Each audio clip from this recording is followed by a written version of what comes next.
This is Flipping the Script podcast, the soon-to-be #1 leadership podcast for purpose-driven leaders and great guest experts who give us a unique insight into what leadership looks like behind the scenes. I'm Shalia Stafford, your host, and I'm committed to helping you lead your challenges using leadership strategies to gain new perspectives, fuel your growth, and transform the way you execute on your success. Welcome back, everyone. It's Shalia here. I want to make a very quick public service announcement. Recently, I had my 8-year-old point out to me that I was mispronouncing a word that I use so often. And in the spirit of adventure and imperfection and challenging our egos, I want to point it out and remind you all that this is part of the authenticity that I choose to come forward with you and that it's okay. You know what? But I learned something, and I love that I learned it from my 8-year-old. Okay, so here it is.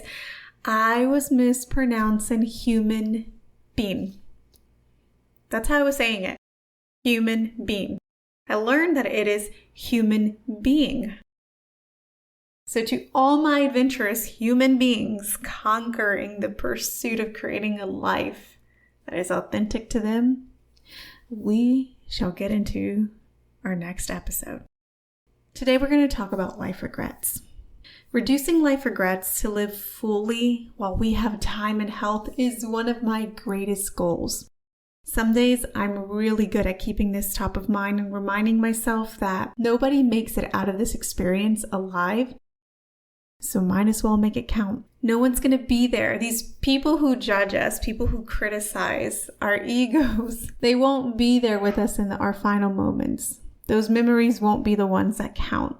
When I'm in that place and I'm capable of grounding myself to this truth that is deep in my soul, in these moments I can create some of my wildest dreams while playing alongside my ego, insecurities, imposter syndrome, and all that comes along with this experience throughout the ebbs and flows of life. But hey, life isn't linear. And we're not always in a season of harvest where growth flourishes and our energy is abundant, at least not for me yet. In this human experience, we're going to battle to make sense of what can feel like negative emotions, including times when we feel stuck in life and question whether we can truly take on the life that we desire, that we dream with strategic reality. The judgment of the world starts to feel a little heavier, a little bit more true. And the should've, would've, could've's can crush us into a comfort zone that doesn't serve us, but simply feels familiar. Our time will all come when we're not as young as we are today, and we're looking back at the end of our rainbow. And in those moments, we will question our courage to live the life that was true to us. And I cannot imagine the weight of that regret in the final moments.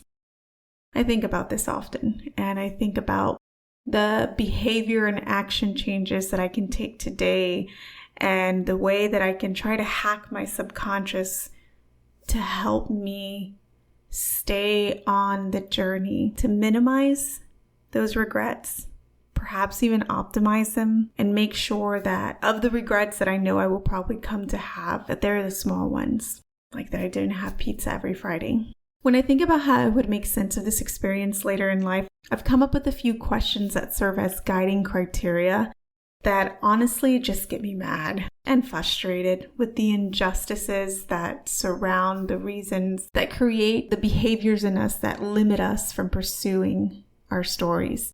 And it ignites a flame that helps me move toward taking action to create a story that I'll be proud of when I'm looking back, hopefully many years down the road. Okay, so here's what it is for me. When I do experience fear, I don't want it to be controlled by someone else's story that's fueled with ego and a path that is different than mine, and one of which I may know little about. You never know.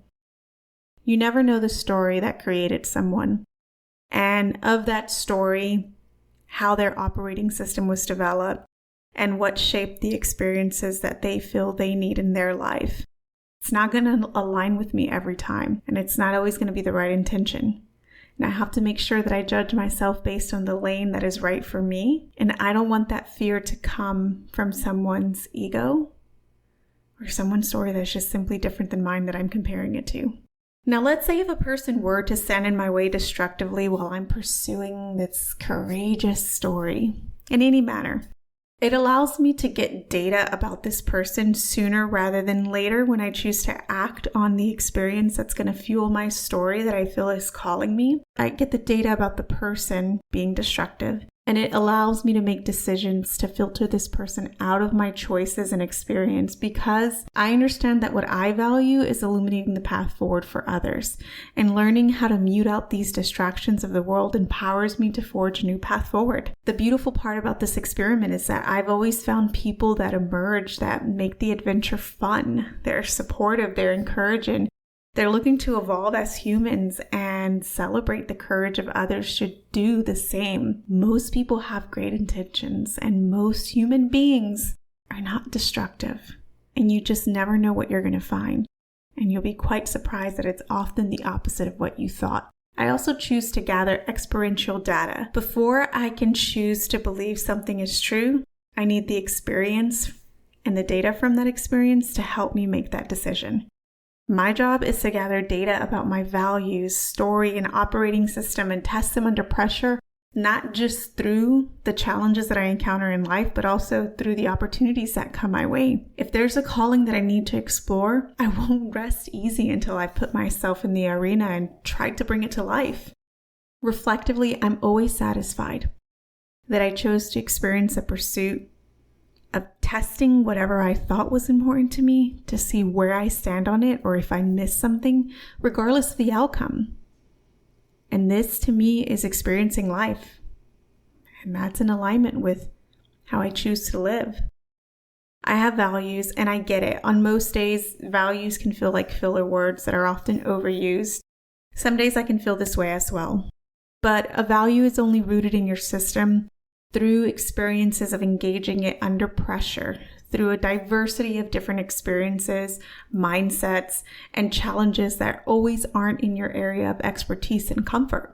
Therefore, I seek experiences that allow me to bring to life the values that I engage, not just through defining it in broad terms, but to see it in engagement. It's not always executed on par to what I define, but even in the moments of messing up and failing, I'm presented with yet another opportunity to engage in constructive strategies, which I value tremendously, around self-awareness, emotional intelligence, conflict resolution, and crisis management, change management, whatever it is that you want to call it, but being able to move through and adapt through complex and shifting environments. And here's another thing. I don't want to be confined by the destructiveness of my own ego, which those parts of me and you will always be there. We all have it. But I'm always looking for opportunities to imperfectly try new experiences, regardless of how ready, experienced, or confident I feel. I choose to understand what trusting what will emerge from this process will look like and teach my system, both the somatic experience of it, the mental and the spiritual process of it all. I'm learning more and more about myself as I go into deeper levels of this process.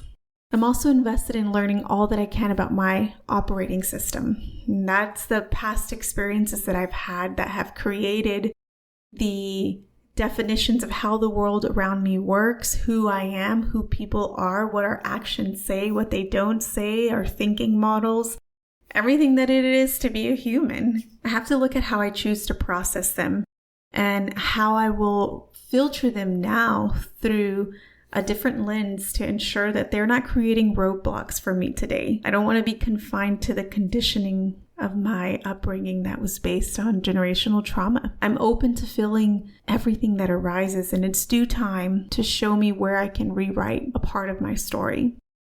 Now, these are just a few things that I use to gauge my journey, and the time varies, but they remind me to be adventurous, playful, and creative with the raw human experience, because time isn't always guaranteed. So what are the top regrets of those who are faced with looking back on their journey and don't have the gift of time? How can we use their insight to fuel our journeys today and examine what regret could mean for us to help us seize the day. The author Daniel H. Pink spent years researching human regret, and his data shows that regrets tend to cluster into 4 different types. I'm going to read to you what he said these 4 different types of regrets are. We have foundational regrets. These are regrets from not doing the work, not laying the foundation for a more stable, less precarious life. Things like not saving money for retirement, not getting a certain degree, not exercising and eating right to take good care of your body. Then there's moral regrets. Regrets in which you did the wrong thing. Bullying is an example of choices of unkindness. He was stunned by how many people regretted bullying younger in their life, and marital infidelity, he said as well. Connection regrets, if only I'd reach out, is the telltale sign of a connection regret. It is the largest category of regrets, and they are about relationships, family, friendships, romantic, and beyond. These regrets come about when people drift apart, but neither tries to reconnect for fear that it's awkward. Reaching out, Pink says, very rarely as awkward as people think, and it's almost always well received. And then there's boldness regrets. Boldness regrets are about a chance that wasn't taken. Things like opportunities to study abroad or leaving a dead-end job, but for whatever reason, you choose to play it safe. I don't know about you guys, but as I'm reading each of these different categories of regrets, I can't help but think of my own regrets that I already have, but also in how I choose to measure whether the timing is now for me to act on some of those regrets or to filter them through a new lens to understand them better. But there's always an opportunity for us to explore where we can be more courageous in our life. There is a deep need to self-actualize. And some of us realize this when time is just a few years away from being our last day. We have an opportunity to make it count today. This is your reminder of the fragility of life and the opportunity that you're presented with today to make a difference in your story. And now, a quick word from our sponsor. Okay, along this journey of creating a conscious impact, it's really important for me to find foods that are wholesome, that fuel our body in the best possible way. And in that journey, I got introduced to oat milk. And let me tell you, I was not too happy with some of the varieties that I was trying in the store. They didn't taste like the oat milk that I loved making at home. I had an opportunity to try Willa's oat milk at Willa's Kitchen, and let me tell you, smooth and velvety. Tasted delicious with our espresso that we make every day, and even better, it fueled my day in the way that I needed to. Let me share a little bit more about their company. Willa's was founded by 2 sisters who were tired of plant-based milks that were mostly made up of artificial, highly processed ingredients and loads of sugar rather than actual plants. Plus, their grandmother Willa's recipe used real organic ingredients to create a deliciously smooth oat milk, and they thought, why not bring hers to the world instead? As they started on their entrepreneurial journey, they kept learning more and more about the way plant-based milks are normally made. Heavy processing, loads of food waste, and lots of funny business, including ingredients like rapeseed, canola oil that they didn't want to be drinking or feeding their kids every day. The biggest shocker that they found was that oat milk is typically made with oat sugar, and the best parts of the oats are filtered out. That resulted in oat milk with a super sweet taste, but without all the benefits of the oats. Willa's is made with the whole entire oat, which gives it a rich, smooth taste and maintains all the oat's proteins and prebiotic fiber and makes Willa's zero food waste. And it's not just a healthier, more sustainable oat milk, it's super tasty. That's why Willa's has been highlighted in Bon Appetit not once, but 3 times. Find Willa's oat milk at willaskitchen.com. That's WILLASKITCHEN.com or on Amazon. And with the promo code LEADERSHIP to get 20% off and support the podcast. That's promo code LEADERSHIP to get 20% off. So back to the main topic. What are the top 5 regrets that people have at the end of their life? There is an article written in Forbes by Kathy Caprino where she interviewed an author, Bronnie Ware's regrets of dying. And here are the top 5 regrets that were mentioned. The first regret is, I wish I had the courage to live a life true to myself, not the life that others expected of me. The second regret is, I wish I hadn't worked so hard. The third regret is, I wish I had the courage to express my feelings. The fourth regret was, I wish I had stayed in touch with my friends. And the fifth regret, I wish that I had let myself be happier. The author goes on to mention that the regrets of dying helped her understand how sacred time is. We have so many self-imposed resistance that keeps us from living a life that we imagine, that we dream. And it's vital to explore in every aspect of our experience what we value, what our operating system is, and what is our filter for measuring our success towards this creation. When I think about having the courage to live a life that is true to myself, not the life that others expected of me, I think it's an amazing sentiment.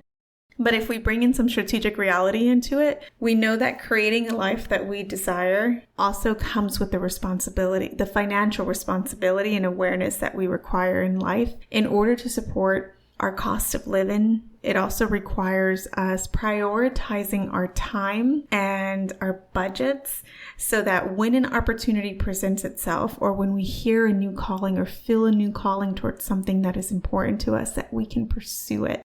And that we so intimately understand our story and our values to take action on it. What do you have to lose?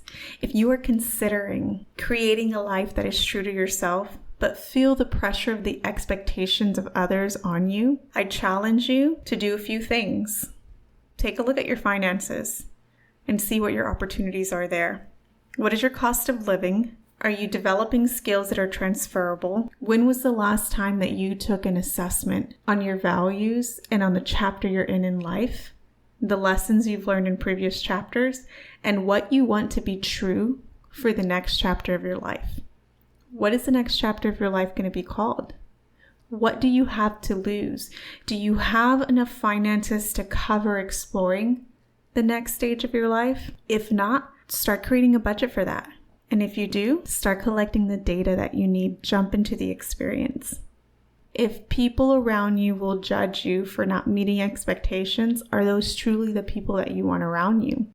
And if so, do you have the emotional awareness, the emotional intelligence to deliver a conversation that is wrapped in healthy boundaries, that acknowledges why they may feel and see things as they are, but what is important to you, what you feel is important to you is, what you need from them, and how this relationship is going to look like moving forward?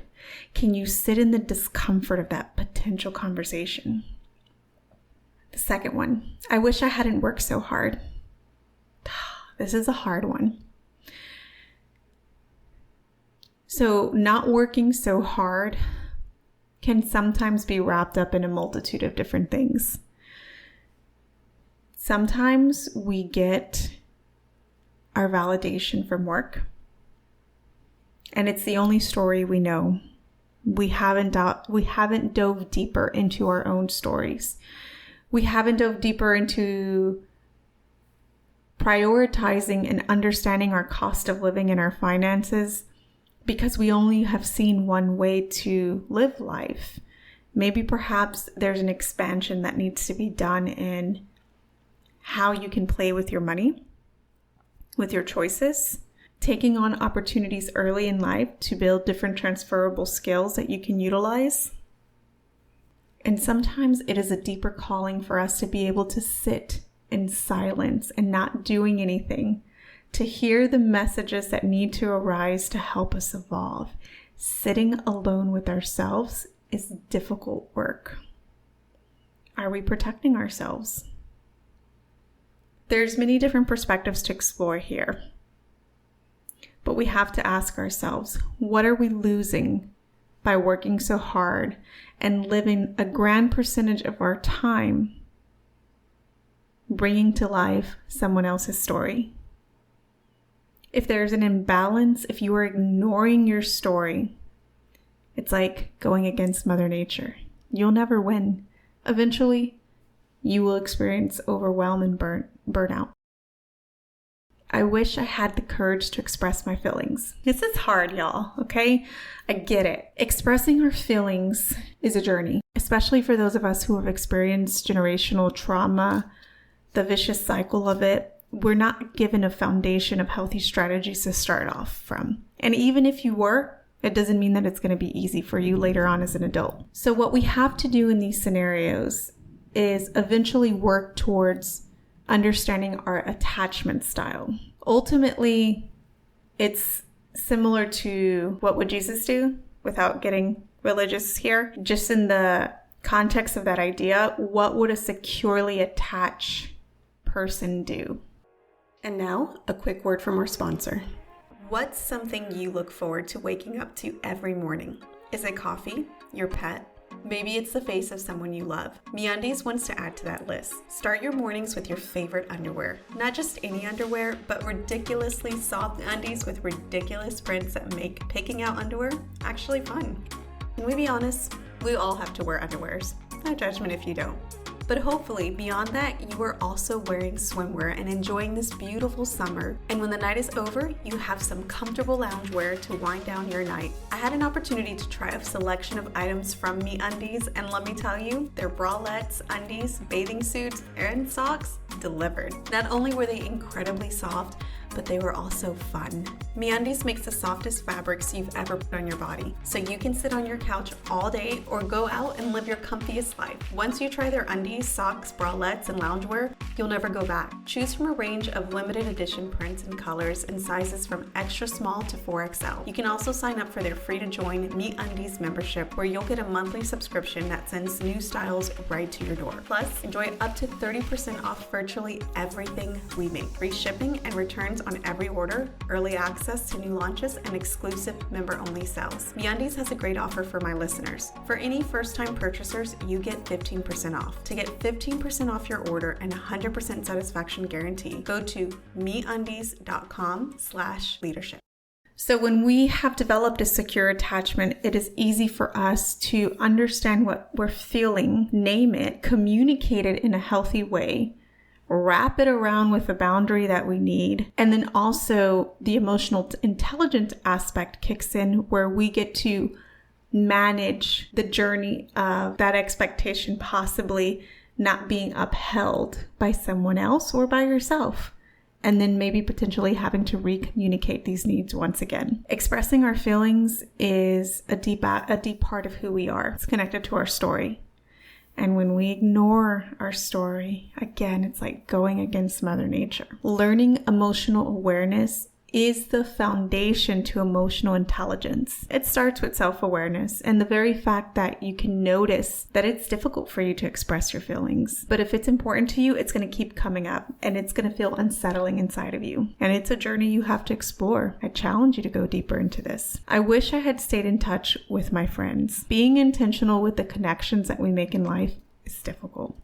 Finding ways to integrate this into our lives is vital. And whether that means we choose to put it on our calendar or we simply allow this podcast episode to be a reminder to reach out, take an account of where you stand with people who are important to you and reach out to them. I wish I had let myself be happier. This one is a big one. I don't like to think that we should be in a constant state of always feeling happiness, because that's not true to being human beings. But we can feel that inner peace. We can feel the joy of clarity through challenge, through regret. What we really are seeking here is, how do I make sense of my world, the injustices, the destructiveness, and the challenges in it? When someone lets me down, how would I communicate that? When I want to explore something more that's true to me, how would I communicate that? How would I understand how to create the behaviors and the action consistently over a period of time? How do I coach myself when I don't meet those expectations. What we're asking here is much deeper and truer to our operating system, the filters we use in life, how we gauge and measure our success, the values that we have, what they look like when they're in engagement. This is a big one. And I think this one needs a different whole episode on its own. But at the end of the day, we're here. You're never going to be younger than you are today. And nobody makes it out of this experience alive. I triple dog dare you to lean into your story, understand your operating system, and create the life that is authentic to you. Because what if it worked out better than you ever expected? To our listeners, the ball is in your court. I challenge you to take action, continue the conversations, and reach out to us to share more about your adventure and to let us know if there's any topics you want us to explore together. You are listening to Flipping the Script, Leadership Beyond the Title. We'll see you on our next episode. If you found even the smallest nugget of wisdom in this episode, share it with a friend and your friend will thank you. Let's continue the conversation with like-minded leaders and join us on Facebook at Go Flip the Script. Until next time, I challenge you to incorporate what you learned today to evolve your leadership impact.